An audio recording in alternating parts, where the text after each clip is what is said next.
Halo, selamat siang sahabat Miraset. Apa kabarnya? Semoga sahabat Miraset dalam keadaan sehat selalu ya. Berjumpa lagi kita di kegiatan KBSA Live Special hari ini di hari Kamis 11 Juli 2024 bersama saya Marta.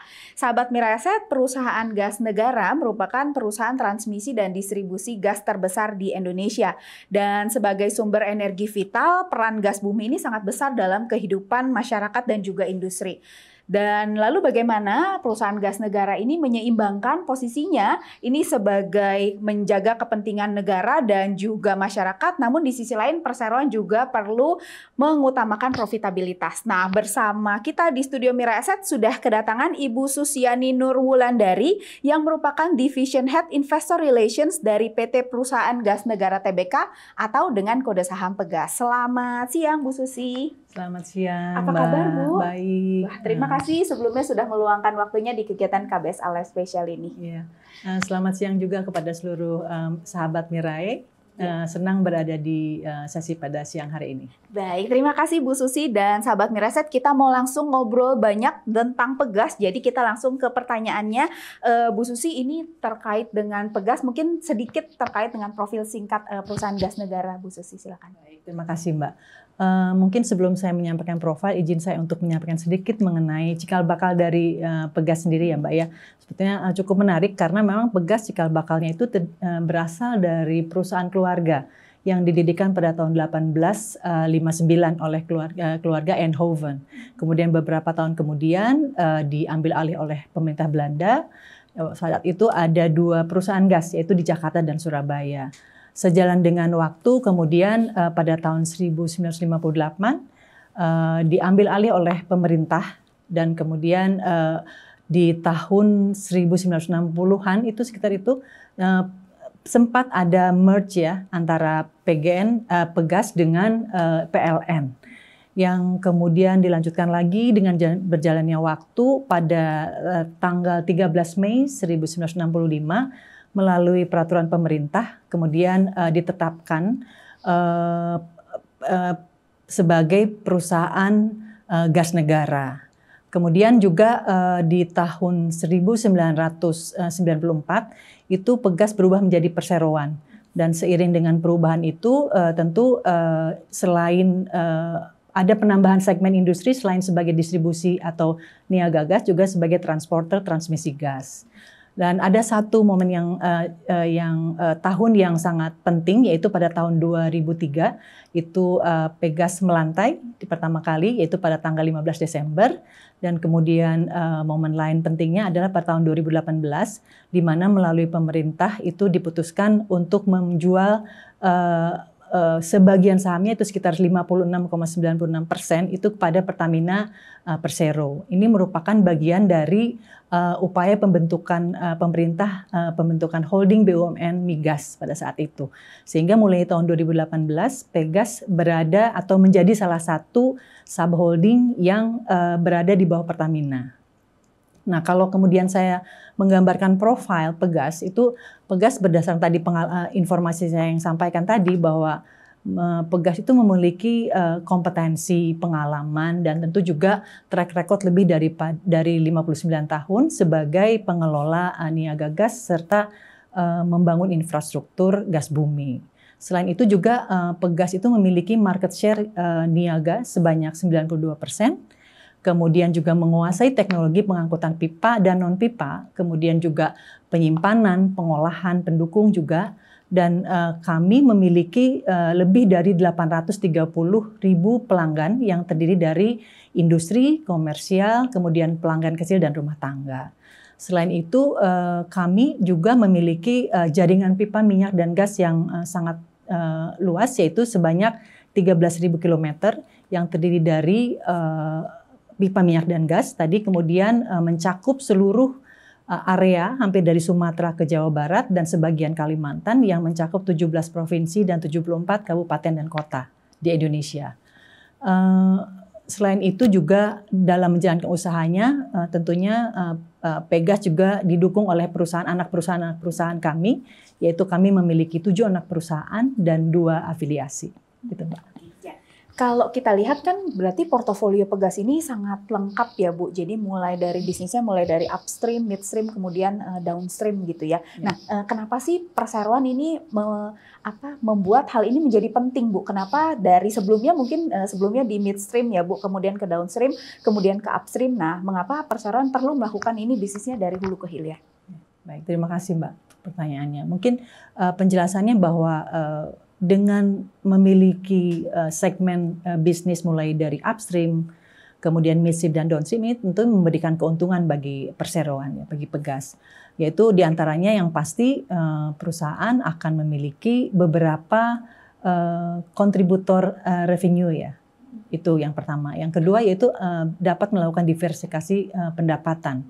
Artinya bahwa untuk dengan memiliki beberapa segmen bisnis, ini tentunya dapat mengurangi resiko yang terkait atas fluktuasi harga dan permintaan di satu segmen.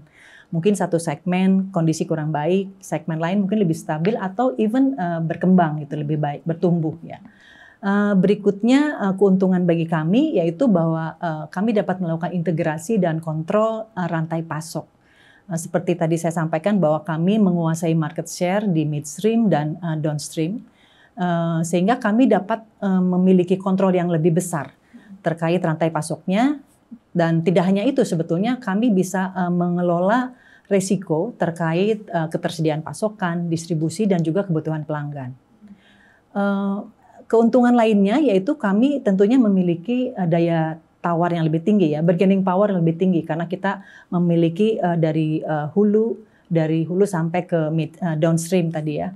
Nah itu dengan memiliki itu tentunya kami memiliki juga daya tawar dalam hal negosiasi baik dengan pemasok, mitra bisnis maupun dengan pelanggan. Ya. Sehingga tentunya akan menghasilkan kesepakatan yang menguntungkan bagi Pegas ya. Hal lain yang menjadi keuntungan yaitu bahwa dari sisi penelitian, inovasi, dan pengembangan yang dilakukan di satu segmen bisa saja kemudian yang baik bisa diimplementasikan untuk pengembangan di segmen yang lain. Jadi pada prinsipnya dengan memiliki portfolio bisnis itu tidak hanya menguntungkan dari sisi integrasi dan diversifikasi bisnis, tapi juga dapat mengoptimalkan operasional, meningkatkan efisiensi dan juga tentunya memberikan perusahaan untuk memperluas peluang bisnis, gitu Mbak. Baik. Nah Bu, kalau untuk upstream sendiri Bu, saat ini perseroan kan punya beberapa ladang gas gitu ya Bu ya. Nah itu kontributor yang paling besar itu yang mana Bu? Dan juga kira-kira dari semua bisnis upstream ladang gas yang dimiliki perseroan ya, itu kira-kira bisa memasok berapa persen ini untuk kebutuhan gas dari Pegas sendiri Bu? Baik, terima kasih Mbak. Untuk bisnis upstream di Pegas itu di-handle oleh salah satu anak perusahaan kami yaitu PT Saka Energi Indonesia yang bergerak di bidang E&P, Exploration and Production, dan Saka memiliki 11 blok, 7 bloknya itu berproduksi dan 5 blok lainnya itu dalam tahap eksplorasi. Ada dari yang berproduksi ada 2 yang dimiliki 100% oleh Saka yaitu Pangkah dan Muriah. Nah, kemudian dari yang produksi kami juga memiliki 1 blok di luar negeri, Vasken, sementara yang lainnya itu ada di Indonesia. Nah, kalau tadi ditanya blok mana yang memberikan kontribusi gitu ya. Nah, dari sisi kontribusi pendapatan tentu yang memberikan paling banyak kontribusi adalah blok Pangkah, yaitu sekitar 59%. Kemudian dilanjutkan oleh Ketapang dan Muara Bakau. Kemudian dari sisi lifting itu yang terbesar adalah gas, yaitu sekitar 52%, kemudian minyak 29% dan sisanya LNG dan LPG. Itu. Nah ini kira-kira berapa persen kontribusinya Bu ke gas yang disalurkan oleh Pegas? Oke, kalau untuk gas yang dihasilkan itu memang karena penggunaan gas itu sudah diatur oleh pemerintah untuk alokasinya kemana. Jadi memang tidak digunakan langsung oleh pegas ya, tapi digunakan untuk mensuplai PLN. Oke, Gitu. baik. Ya. Oke, baik. Nah, Bu, kalau terkait dengan midstream tadi Bu sudah sempat sampaikan gitu ya, Bu, bahwa jaringan pegas sendiri ini sudah tersebar di pulau-pulau di Indonesia gitu ya, Sumatera, Jawa, bahkan sudah ke Kalimantan begitu ya. Mungkin kalau bisa digambarkan gitu, Bu, kira-kira untuk panjang pipanya, kemudian juga sebenarnya penambahan pipa setiap tahun itu seberapa sih kalau dari pegas sendiri? Baik. Tadi seperti saya sampaikan ya, jaringan pipa dan gas kita itu sekitar 13.000 kilometer, yang sekitar 12.600 itu jaringan gas, kemudian 600 kilometernya itu jaringan minyak. Nah, kemudian selain jaringan itu, kemudian kami juga mempunyai fasilitas lain, yaitu 2 FSRU, Floating Storage Regasification Unit yang ada di Lampung dan Jawa Barat, kemudian 1 Land Based Regasification Unit yaitu di Peta Arun Gas. Kemudian kami juga memiliki 2 SPBG dan 4 Mobile Refueling Unit. Kemudian yang terakhir yaitu kami mempunyai 2 LPG Processing Unit yaitu di Pertasantan Gas di Sumatera dan di Gresik. Nah, kalau tadi ditanya berapa sebenarnya perluasan itu, untuk tahun 2024 sendiri kami berencana untuk menambah sekitar 117.000 jaringan gitu, Mbak. Baik. Nah, kalau untuk terkait dengan downstreamnya ya Bu, jadi kalau kita lihat tadi pelanggan perseroan kan juga di berbagai industri gitu ya, kemudian juga sampai ke masyarakat itu juga sangat besar. Nah, kalau dari sisi industri sendiri, industri mana yang menggunakan gas paling banyak sih Bu sebenarnya, pelanggan utamanya? Iya, pelanggan utama dari pegas yaitu adalah pembangkit listrik, itu sekitar 30%. Kemudian kimia sekitar 17%, kemudian ada 3 industri lain yaitu keramik, kemudian pupuk dan makanan sekitar 9%, dan sisanya itu 26% itu dikonsumsi oleh industri semen, kayu, kilang, logam, dan lain-lain. Berarti memang posisinya benar-benar sangat vital ya Bu untuk negara ya. Betul. Baik, nah ini yang menarik adalah terkait dengan penentuan harga gitu ya. Mungkin teman-teman atau sahabat Miraset juga mungkin bertanya-tanya sebenarnya kalau dari sisi gas ini, gas industri ataupun yang ke masyarakat, itu penentuan harganya seperti apa sih Bu? Siapa yang menentukan harga? Kemudian di industri ini apakah ada kenaikan secara teratur misalnya untuk harga seperti apa? Baik, terima kasih. Untuk terkait tata kelola harga bumi, harga gas bumi, itu sebetulnya kita merujuk kepada sejumlah ketentuan dan peraturan pemerintah. Karena memang terus terang di Pegas ini terkait harga itu regulated, Mbak. Ada kementerian yang menentukan untuk harga jual gas di pembangkit listrik, kemudian industri dan transport itu berada di Kementerian ISDM. Sementara untuk sektor rumah tangga dan pelanggan kecil itu ditentukan oleh BPH. Nah, kemudian kalau misalnya tanya tadi komponennya ya Mbak ya, komponen harga itu sebetulnya apa? Nah, kalau untuk komponen harga untuk industri itu harga atau kita melihatnya consolidated ya Mbak, average sales price, ASP-nya itu adalah terdiri dari harga gas bumi, kemudian pengelolaan infrastruktur dan juga biaya niaga komponennya.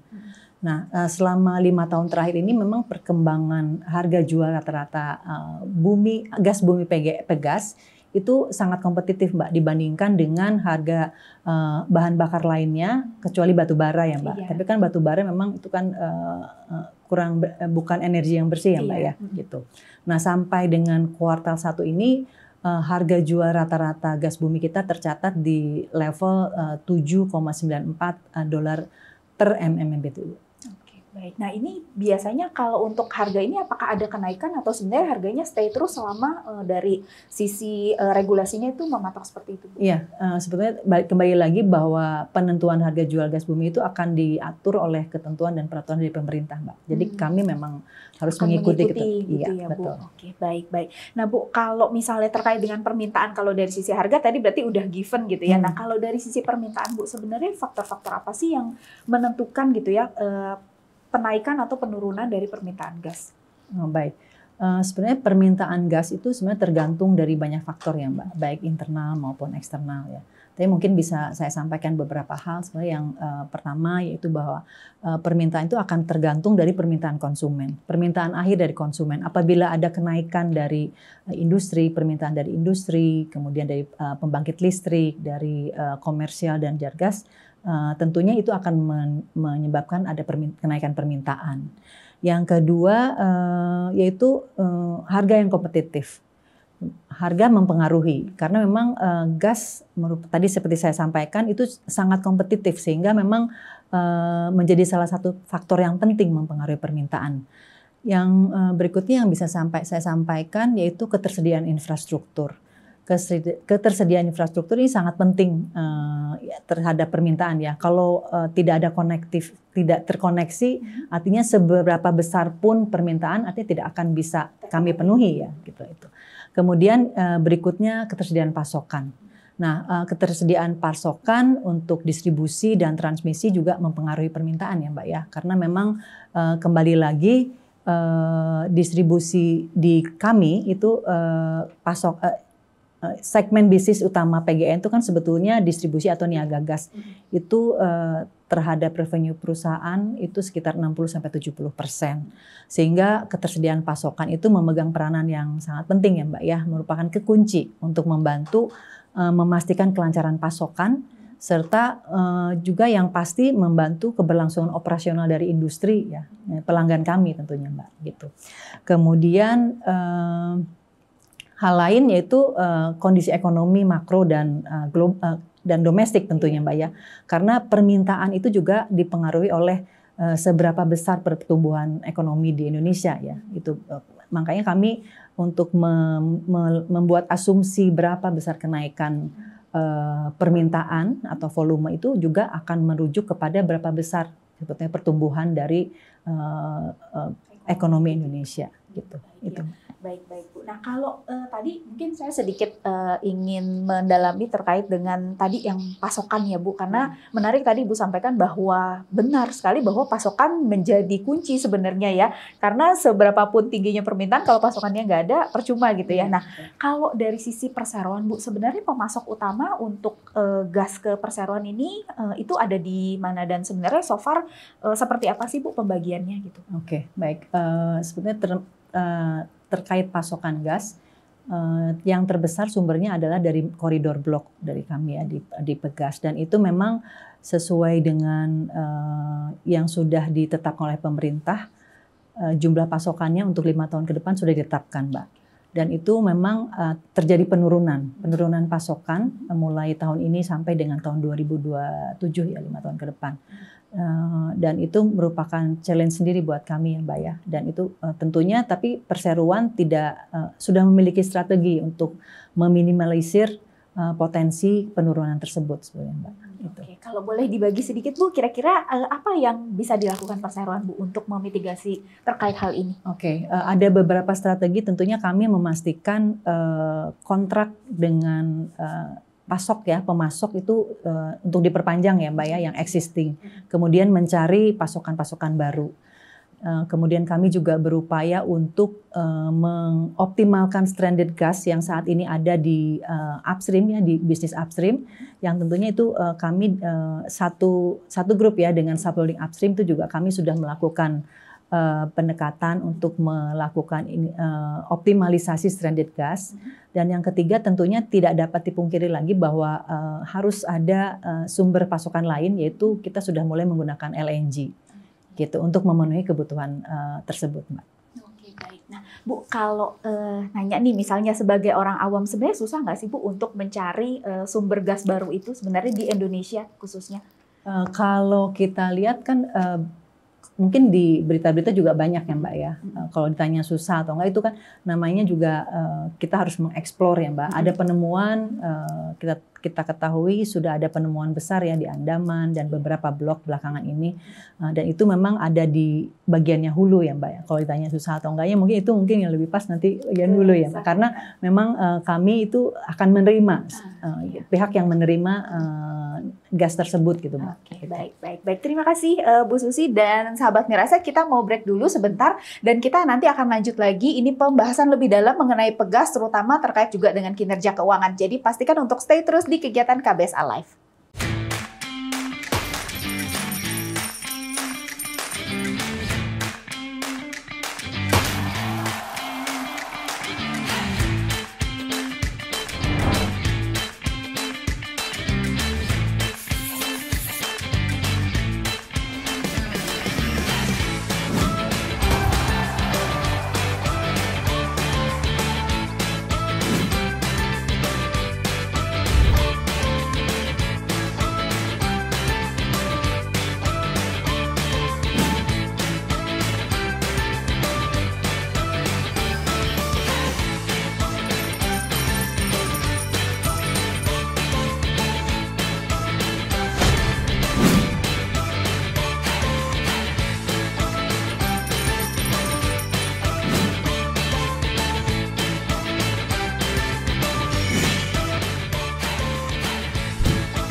Persembahan terbaru dari Mirai Aset Sekuritas.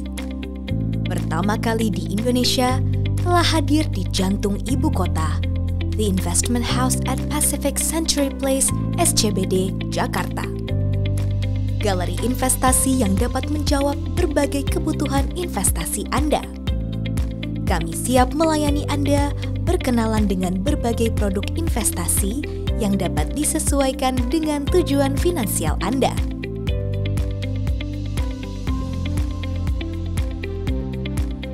Dimulai dari Home Online Trading System, Sage Club, Navi, ETF, hingga membantu perusahaan Anda untuk melakukan initial public offering.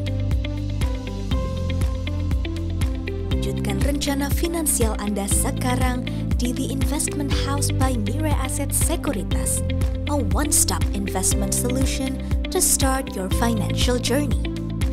Mirai Aset Sekuritas bersama nasabah membangun Indonesia lebih baik.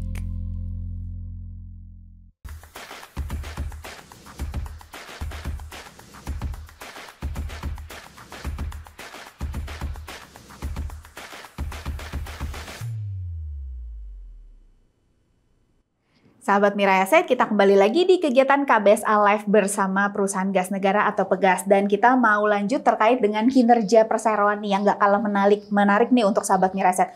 Bu Susi, kita tahu di kuartal 1 2024 ini kinerjanya cukup baik nih untuk Pegas, membukukan pertumbuhan yang cukup baik. Kira-kira apa yang bisa di-highlight oleh perseroan, Bu? Baik, terima kasih Mbak. Untuk kinerja keuangan di first quarter 2024 ini memang cukup baik. Ini bukti bahwa komitmen kami ya Mbak untuk selalu memberikan value bagi para pemegang saham kami ya. Di Q1 itu kami membukukan laba bersih itu 121 juta US dollar, itu sekitar 41% lebih tinggi dibandingkan dengan periode sama di tahun lalu. Nah, ini tentunya bukan hal yang mudah ya Mbak, karena tadi seperti saya sampaikan adanya pasokan yang berkurang, itu menjadi tantangan tersendiri. Tapi mungkin yang bisa saya highlight kenapa kita bisa mencapai laba bersih yang cukup bagus gitu ya Mbak di Q1, itu ada beberapa hal. Yang pertama dari sisi pendapatan, yaitu adanya tambahan kontribusi dari segmen baru kami, yaitu LNG Trading yang selama Q1 itu dapat merealisasikan volume sebesar 67 MMBTUD. Kemudian juga adanya kenaikan penyerapan TUA di FSRU Lampung serta peningkatan pemanfaatan LNG Hub Arun. Itu dari sisi pendapatan. Sementara dari sisi beban pokok juga dikontribusikan dari penurunannya CUGS. Dan tentu ada kontribusi lain yaitu penurunan beban bunga karena kita melakukan buyback bond, serta dari finance income, yaitu optimalisasi penempatan dana perusahaan. Baik Bu Susi, nah tadi kita tahu bahwa perseroan ini memiliki target-target tentunya di tahun 2024 ini ya Bu. Nah kira-kira kalau dari sisi keuangan, dari sisi operasional, kira-kira targetnya seperti apa Bu? Baik, terima kasih Mbak. Target untuk tahun 2024 ini tentunya merujuk kepada apa yang sudah kami tetapkan dan sudah kami sampaikan juga di dalam corporate guidance yang kepada seluruh ke publik ya Mbak ya. Nah itu ada beberapa hal. Yang pertama dari sisi segmen niaga gas, kami menargetkan pertumbuhan sekitar 3% dari estimasi realisasi di tahun 2023. Hal ini terutama dikontribusikan dari customer attachment, market utama kami di Sumatera dan Jawa, serta potensi sales dari adanya penambahan supply dari JTB. Yang berikutnya yaitu dari sisi transmisi gas, kami memproyeksikan volume di tahun 2024 kenaikannya sebesar 4%.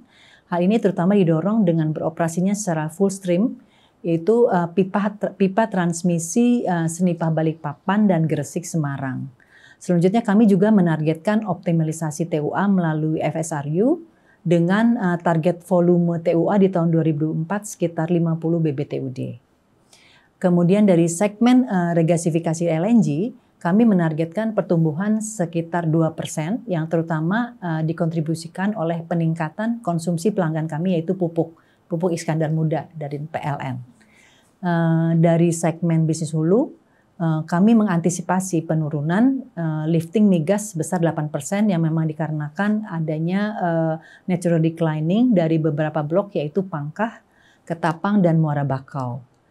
Selanjutnya dari segmen transportasi minyak di tahun 2024 ini kami memproyeksikan memang volumenya akan turun sebesar atau lebih rendah 2% dari tahun sebelumnya.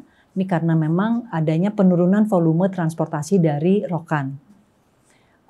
Kemudian dari segmen pemrosesan LPG, kami menargetkan pertumbuhan sekitar 13% yang didorong oleh peningkatan produksi di fasilitas LPG. Selain target operasional, tentunya kami juga ingin meng-highlight komitmen kami terhadap HSSE dan keberlanjutan. Dari sisi HSSE tentu yang utama adalah memastikan zero number of accident. Sementara untuk dari keberlanjutan kami menargetkan untuk mengurangi reduksi emisi sebesar 1.205 ton CO2 ekuivalen. Nah, corporate guidance kami juga di tahun 2024 itu merujuk kepada asumsi yang sama dengan era APBN, Mbak. Dengan APBN yaitu pertumbuhan ekonomi sebesar sekitar 5,2%, kemudian inflasi 2,8%, nilai tukar dolar ya terhadap rupiah itu sebesar 15.000 serta harga minyak sekitar 82 US dollar per barrel. Baik Bu. Nah kalau untuk tadi dari target yang dimiliki oleh perseroan gitu ya Bu, kira-kira untuk rencana bisnis di 2024 ini CAPEX-nya seperti apa dan kira-kira apa yang akan dilakukan oleh perseroan Bu? Oke, untuk CAPEX itu kami di tahun 2024 itu akan sudah menargetkan sekitar 361 juta dolar itu akan digunakan untuk bisnis downstream sekitar 63%, sementara sisanya untuk upstream. Nah, selama sampai dengan triwulan pertama di 2024 itu belanja modal perseroan itu sudah sekitar 30 juta dolar yang dialokasikan ke 49% di segmen downstream dan sisanya 50% di segmen hulu. Gitu. Nah Bu, kalau kita melihat ini ya dari sisi perseroan sebenarnya dengan berbagai dengan bisnisnya dari hulu ke hilir gitu ya. Kalau dari sisi margin keuntungan nih kira-kira yang ditargetkan di perseroan ini di level berapa sih Bu? Baik, untuk level margin tentunya kami sudah menyiapkan ya Pak, dan sudah disampaikan juga di dalam corporate guidance kita. Tentu kami akan berusaha untuk mempertahankan spread margin tersebut yang sudah kami sampaikan yaitu sekitar 1,6 sampai 1,8 per MMBTU. Nah, level margin ini tentunya akan dipengaruhi oleh berbagai faktor seperti tadi disampaikan Mbak ya, misalnya tersediaan pasokan, kemudian infrastruktur, permintaan pelanggan serta optimalisasi operasi perusahaan. Baik Bu. Nah Bu Susi kalau melihat Jargas sendiri ya dari sisi perseroan ini kira-kira ini kan juga proyek yang targetnya juga cukup besar gitu ya dari sisi pemerintah kemudian juga masyarakat cukup menunggu. Ini kalau dari Jargas sendiri tahun ini perseroan targetnya seperti apa Bu? Perkembangannya dulu mungkin boleh. Ya, mungkin perkembangannya sampai dengan Q1 itu kami sudah membangun sekitar 290.400 sambungan rumah tangga di tahun ini, di mana targetnya di tahun ini sekitar 117.000 gitu Mbak, sambungan rumah tangga itu target untuk tahun 2024 ya Mbak ya. Kalau ditanya memang tadi bagaimana Jargas ini akan ke depan, tentunya kami sebagai salah satu BUMN akan mensupport ya Mbak target-target pemerintah untuk terus menambah jaringan sambungan rumah tangga ini Mbak. Kalau tantangannya tuh kira-kira untuk pembangunan ini di mana ya Bu yang paling besar? Tantangan pembangunan jaringan ini memang banyak ya Mbak, peraturan karena di masing-masing daerah itu juga ada peraturan sendiri ya Mbak ya. Itu yang memang kami harus melakukan pendekatan, kemudian juga pembebasan lahan juga Mbak ya. Karena memang saat ini kan untuk jaringan sambungan rumah tangga itu tentunya akan masuk ke rumah yang memang sudah established. Nah itu kan tidak mudah juga Mbak untuk bisa langsung melakukan penambahan gitu Mbak ya. Gitu sih Mbak. Nah Bu, kalau terkait dengan ini dari perseroan sendiri kan ini ada proyek untuk pipa BBM Cikampek Pelumpang ya Bu. Ya. Nah ini kira-kira mungkin boleh disampaikan latar belakangnya seperti apa, kemudian nanti pendanaannya nanti akan kebijakan pendanaannya seperti apa? Iya. Proyek untuk pipa BBM Cikampek Pelumpang ini dilakukan oleh anak perusahaan kami yaitu Pertagas bekerja sama dengan PT Pertamina Patraniaga yaitu untuk membangun pipa bahan bakar sebetulnya. Ini Jakarta, Cikampek dan Pelumpang dengan skemanya yaitu build maintenance transfer dengan pengoperasian selama 10 tahun. Nah, pembangunan pipa ini tentunya merupakan salah satu pengembangan portfolio bisnis di Pegas ya Mbak ya. Di mana kami juga selain membangun infrastruktur yang sudah ada yaitu infrastruktur jaringan minyak dan gas, juga ini juga untuk membangun pipa BBM gitu Mbak. Nah terkait pendanaan itu kami sudah melakukan evaluasi ya Mbak terhadap itu, dan ini kan bekerja sama juga dengan anak perusahaan lain di Pertamina. Target FID-nya untuk proyek ini yaitu pada tahun FID-nya sudah disetujui sebetulnya di bulan Maret tahun ini, kemudian completion-nya itu sekitar 2027 dan rencananya target volume yang akan mengalir itu sekitar 4,6 miliar liter per tahun Mbak. Gitu. Baik. Nah Bu Susi kalau ditanya nih dalam kurun waktu mungkin dalam jangka menengah gitu ya 3-5 tahun, kira-kira gebrakan baru apa yang akan dilakukan perseroan yang diproyeksi ya bisa itu meningkatkan dari sisi pertumbuhan pendapatan atau bisa berkontribusi ke laba bersih gitu? Ya. Baik, kita melihat banyak peluang ya Mbak, tapi kita melihat bahwa ada beberapa hal yang akan menjadi fokus kita, yaitu yang pertama pasti akan mengoptimalkan penggunaan atau fasilitas FSRU kita yang sudah kita miliki dalam meregasifikasi gas bumi dari moda LNG untuk pelanggan kami di PLN dan tentunya dengan pelanggan lainnya. Seperti tadi saya bilang kan sudah adanya kekurangan pasokan dan ini merupakan salah satu inisiatif solusi yang harus kami optimalkan. Peranan FSRU Lampung ini yang terintegrasi tentunya dengan pipa SSWJ kami. Oleh karena itu ini menjadi satu kunci ya Mbak yang harus perseroan lakukan. Yang kedua yaitu peluang untuk mengembangkan segmen bisnis LNG trading, di mana saat ini pun Pegas sudah mulai melakukan hal ini, yaitu kami sudah melakukan transaksi jual beli LNG dengan Sentix sebagai pembeli. Nah itu seperti tadi disampaikan salah satu kontribusi juga dari bisnis trading LNG ini yang Mbak. Itu akan kami terus kembangkan. Yang berikutnya tentu yang penting, yang tidak kalah pentingnya itu membangun infrastruktur. Tadi beberapa kali saya juga sampaikan bahwa salah satu kunci yang penting adalah pembangunan infrastruktur untuk memastikan supply demand yang memang yang ada saat ini ya Mbak ya. Jadi kita sadari ada beberapa temuan blok, kemudian dan itu perlu ada konektivitas infrastruktur. Oleh karena itu pembangunan infrastruktur menjadi sangat penting buat kami Pak. Gitu. Baik Bu Susi. Nah Bu Susi kalau ini mungkin juga yang banyak ditanyain oleh sahabat Mira Asset karena tahun lalu kita ada sempat dengar ini terkait dengan Gunvor ya. Oh, Ganfor. Ganfor Oke. ya. Nah, ini mungkin boleh dikasih gambaran sedikit Bu untuk update-nya sendiri seperti apa Oke. terkait dengan Baik, sampai saat ini memang untuk kasus Ganfor ini perseroan masih dalam tahap diskusi dan komunikasi, tentunya negosiasi ya dengan pihak Ganfor untuk mendapatkan resolusi terbaik dari kasus ini. Kemudian memang saat ini belum ada long term supply agreement, tapi kami sudah menemukan beberapa potensi LNG untuk memasuk ke Ganfor gitu, Mbak. Oke, Gitu. baik.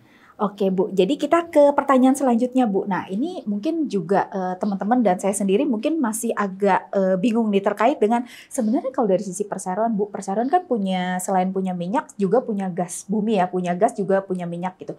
Kalau dari sisi kenaikan atau penurunan harga minyak sendiri itu sebenarnya berpengaruh nggak sih Bu terhadap perseroan? Baik, tentunya perubahan ada pengaruh ya Mbak ya, tapi yang akan berpengaruh besar itu tentunya ke kinerja di upstream, di Saka Energi. Ya, tapi at the end itu akan mempengaruhi revenue secara konsolidasian di perseroan sebetulnya Mbak. Gitu. Oke, berarti lebih ke upstreamnya aja Betul. ya Bu. Oke, Betul. baik. Nah Bu, kita tahu bahwa seperti tadi kita udah sampaikan, udah ngobrolkan dari awal Bu, energi ini kan merupakan hal yang vital ya buat negara, dan gas bumi juga merupakan perannya juga sangat besar gitu. Kalau dari sisi perseroan ini, bagaimana perseroan mendukung kemandirian energi di Indonesia? Karena kita tahu ini juga isu yang sudah cukup lama gitu ya berkembang. Bagaimana Indonesia ini bisa mandiri tanpa harus perlu impor lagi. Nah kalau dari sisi perseroan perannya yang utama tuh seperti apa? Baik, sebetulnya Pegas itu memegang peranan yang penting ya Mbak dalam mendukung tercapainya kemandirian energi di Indonesia. Dan kalau ditanya apa yang bisa dilakukan oleh Pegas, ada banyak sebetulnya yang bisa dilakukan. Yang pertama tadi kembali lagi saya menekankan pengembangan infrastruktur, memperluas dan meningkatkan konektivitas jaringan pipa gas di seluruh Indonesia tentunya sangat penting, yaitu untuk memastikan distribusi gas alam itu efisien dan handal dan juga dapat diakses oleh seluruh masyarakat Indonesia ya Mbak ya. Itu yang pertama. Yang kedua, optimalisasi fasilitas LNG. Kami memiliki FSRU dan juga baik FSRU maupun landed untuk memastikan ketersediaan pasokan tadi untuk mengimbangi ya supply demand yang ada di pasar Mbak ya. Berikutnya yaitu diversifikasi pasokan, sumber pasokan. Tentunya pengembangan sumber gas alam itu sangat penting ya dilakukan, dan tentunya kami melalui AP yaitu di Saka Energi Indonesia yang bisa kami lakukan dan bekerja sama dengan upstream lainnya. Berikutnya impor LNG ini tentunya mengimpor LNG itu diperlukan apabila memang pasokan di domestik kurang ya Mbak, maka memang mau tidak mau harus dilakukan. Yang berikutnya itu peningkatan efisiensi dan teknologi. Digitalisasi sudah menjadi keharusan ya Mbak ya saat ini, yaitu untuk meningkatkan kinerja operasional dan juga untuk memastikan keamanan infrastruktur kita. Dan energi terbarukan juga tadi penting ya Mbak ya, kita juga sudah mulai melakukan inisiatif untuk menyiapkan energi terbarukan melalui salah satu proyek biometan kami. Dan yang terakhir yang penting yaitu kebijakan dan regulasi. Tentunya kami akan secara intensif melakukan advokasi dengan pemerintah dan pihak-pihak terkait untuk mengembangkan kebijakan yang mendukung pengembangan infrastruktur gas dan kemandirian energi tersebut. Baik Bu. Mungkin saya mau eksplor sedikit terkait dengan konektivitas ya Bu. Jadi tadi Ibu Susi udah sempat sampaikan bahwa jaringan gas ini kan sebenarnya dari Sumatera, dari Jawa itu kemudian di Kalimantan sudah terkoneksi. Tapi sebenarnya apakah kondisi idealnya itu apakah di seluruh Indonesia terkoneksi atau seperti apa sih yang diincar oleh perseroan paling nggak di jangka waktu menengah atau menengah inilah gitu beberapa tahun ke depan? Iya. Baik, terima kasih Mbak. Tadi kan saya sampaikan bahwa saat ini challenge yang dihadapi oleh perusahaan adalah berkurangnya pasokan ya Mbak ya. Nah, berkurangnya pasokan ini sebenarnya salah satunya karena memang konektivitas yang belum fully terkonek ya Mbak ya, mulai dari Sumatera ke Jawa Barat. Paling tidak di Jawa itu di Jawa Timur pasokan sebenarnya berlimpah. Nah, akan tetapi di Jawa Barat untuk itu agak ada kekurangan. Yang tadi saya bilang dari Medco Corridor Block. Nah, ini karena memang masih ada sebagian yang belum terkoneksi. Tapi infrastruktur itu memang sudah masuk dalam proyek pemerintah dan akan segera dilakukan dengan menggunakan APBN yang rencana akan selesai di sekitar akhir 2025 dan awal 2026. Nah, apabila ini terkoneksi, ini akan sangat membantu kami untuk memastikan pasokan itu terpenuhi untuk ini. Kemudian juga perseroan juga selain melalui moda pipa, tadi seperti disampaikan juga ada non pipa atau beyond pipeline. Jadi kami memiliki tadi mobile refueling unit yang memastikan natural gas ini bisa diakses oleh masyarakat yang belum terjangkau oleh pipa. Itu Mbak. Oke, baik. Terima kasih banyak Bu Susi untuk penjelasannya, dan sahabat Miraset juga saya yakin sudah mendapat gambaran yang lebih baik gitu ya untuk Pegas dan bisnis infrastruktur ini. Kita juga tahu bahwa memang perlu investasi yang jangkanya panjang gitu ya Bu. Jadi penting sekali untuk bisa sustain ke depannya begitu ya. Nah, Bu Susi mungkin di akhir ada yang ingin disampaikan ini kepada sahabat Miraset, mungkin untuk calon investor ataupun investornya Pegas yang sedang menyaksikan kegiatan ini. Silakan Bu. Baik, terima kasih Mbak. Kepada seluruh sahabat Miraset, mungkin kami berharap apa yang kami sampaikan, yang saya sampaikan di dalam sesi ini dapat bermanfaat dan memberikan pengetahuan yang lebih tentang Pegas. Dan tentunya dengan segala tantangan yang dihadapi oleh perseroan, kami akan berupaya untuk mengoptimalkan infrastruktur dan menjaga pasokan guna meningkatkan pelayanan kami kepada seluruh pelanggan. Dan dengan tetap berpegang kepada strategi-strategi utama yang sudah ditetapkan oleh perseroan, tentunya kami yakin bahwa kinerja Pegas itu akan tetap baik 2024 dan ke depannya.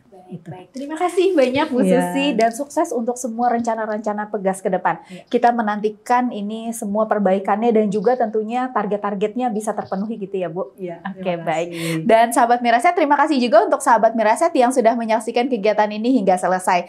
Dan kita akan bertemu lagi di lain kesempatan. Akhir kata, salam sehat selalu untuk sahabat Miraset.